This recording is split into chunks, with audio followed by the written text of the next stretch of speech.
இருக்கின்றது. காரணம் என்னவென்று கேட்டால் நீயே அதிர்ந்து விடுவாய் பிள்ளையே. நீ இப்பொழுது உன்னுடைய உறவை பிரிந்து தவித்து வருகின்றாய். நீ தவித்து வரும் சமயத்தில் எப்பொழுதும் அந்த உறவை நினைத்து கொண்டு இருக்கின்றாய்.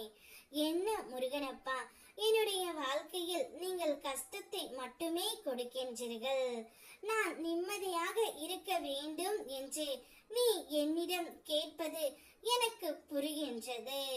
வாழ்க்கை பயணத்தில் எவ்வளவு சமாளித்து பயணம் செய்தாலும் அது நம்மை காயப்படுத்தாமல் விடுவதே இல்லை. காலில் குத்திய பிறகுதான் முள்ளின் வலி தெரிகின்றது. கல் தடுக்கிய பிறகுதான் கல்லின் இடரல் தெரிகிறது. வலிக்கிய பின்புதான் தரையின் தன்மை தெரிகின்றது. அனுபவித்த பின்புதான் அறிவுரைகள் புரிகின்றது. அதேபோல் உன் துணை உன்னை பிரிந்த பிறகுதான் உன்னுடைய அருமை புரிகின்றது தங்கமே.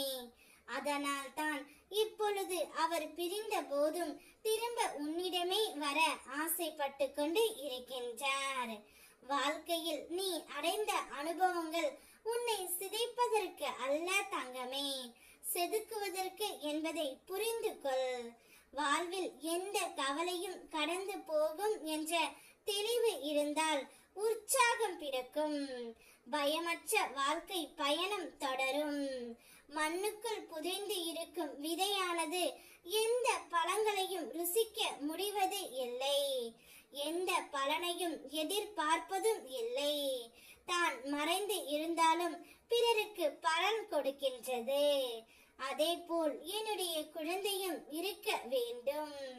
நீ யாருக்கும் எதையும் செய்யவில்லை, எந்த துரோகத்தையும் நீ செய்யவில்லை என்பது எனக்கு தெரியும் தங்கமே. ஆனால் கவலை இல்லாமல் நிம்மதியாக இரு. அனைத்தையும் முருகனப்பா காலடியில் போட்டுவிடு. இப்பொழுது உன் உறவு உன்னை தேடி வந்து கொண்டு இருக்கின்றது. அவரை முழுமையாக ஏற்றுக்கொள். அவருடைய பாசத்தை புரிந்து கொண்டு தான் உன்னை தேடி அவர் வருகின்றார்.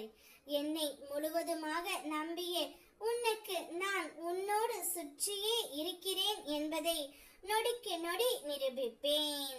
உன்னுடைய வாழ்க்கையில் இனி மங்களகரமாகவும் சிறப்பாகவும் இருக்க போகின்றது. நீ எதை செய்தாலும் என்னிடம் ஒரு முறை கூறிவிட்டு செல். அனைத்தையும் உனக்கு நல்லபடியாக நான் முடித்து கொடுக்கின்றேன். வெற்றிவேல் முருகனுக்கு அரோகரா.